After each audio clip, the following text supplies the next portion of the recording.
Surely you've heard of the USSR. Comrades, vodka, babushka, communism. I'm sure you've even been curious about Russia's history and culture. But did you know about the real survival simulator set in the USSR? Hello, my name is Kakaram, and today we're going to talk about a game by French developers called Mother Russia Bleeds. Adidas кроссовки, три полоски, три полоски, три полоски, три полоски.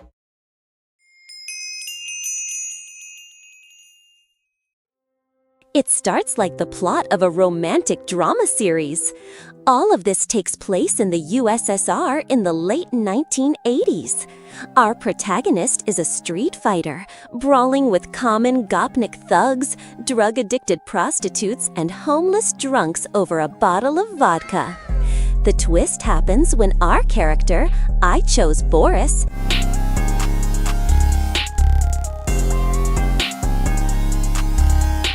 gets kidnapped and unwillingly becomes a test subject for a new drug called Necro. And that's where the escape from the lab begins. What's happening? What is Necro? What's going on with the country? The prison lab turns into a brutal bloodbath, a fight with Spetsnaz and inmates that leaves me stunned. Is everyone, even the junkies, in cahoots with Necro's creator? Who invented Necro? The government? What's really pulling the strings here? After escaping, Boris returns to his old neighborhood, only to find it in ruins, its population now made up of addicts. The junkies have completely taken over his old home, and they don't seem happy to see him. Boris is out for revenge against those responsible for all this. As the game progresses, Boris starts using Necro himself, which, on top of everything else, gives him terrifying hallucinations. By the way, I should mention that you can unlock other drugs by playing a different game mode, specifically the arena, where all you have to do is beat the crap out of all kinds of freaks. It's a great way to blow off steam after a long, exhausting day.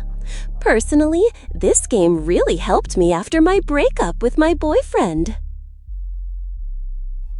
After smashing every face in sight and taking down the local boss, our path leads to the train station, where we're met by a guy named Vlad and his crew.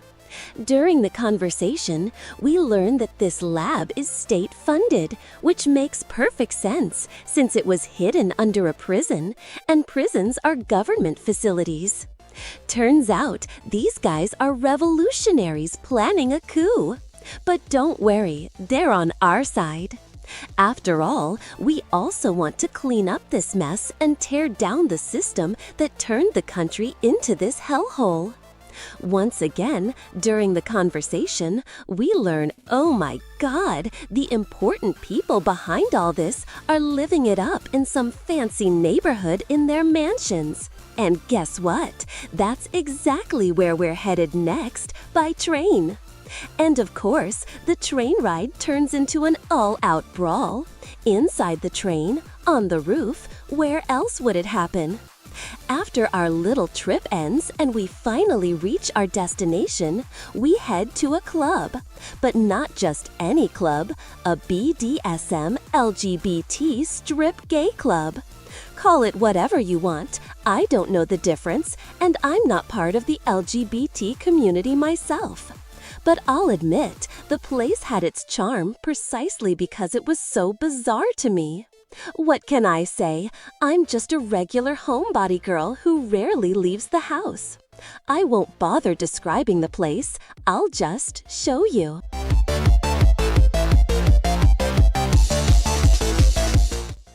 Eventually, we run into an old friend. Turns out, the man who was like a father to us works for the state now. Traitor, or does he have some excuse?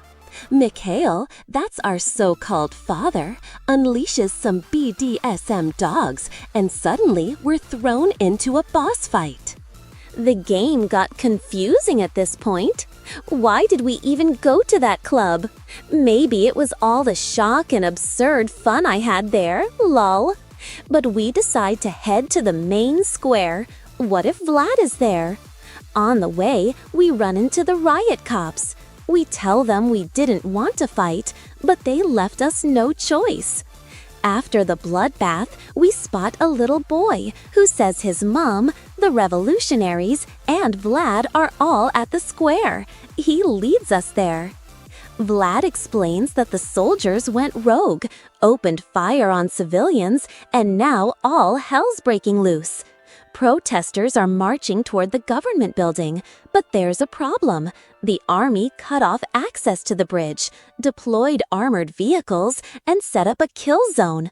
Spetsnaz are locked and loaded, so guess what? We're fighting them. Again.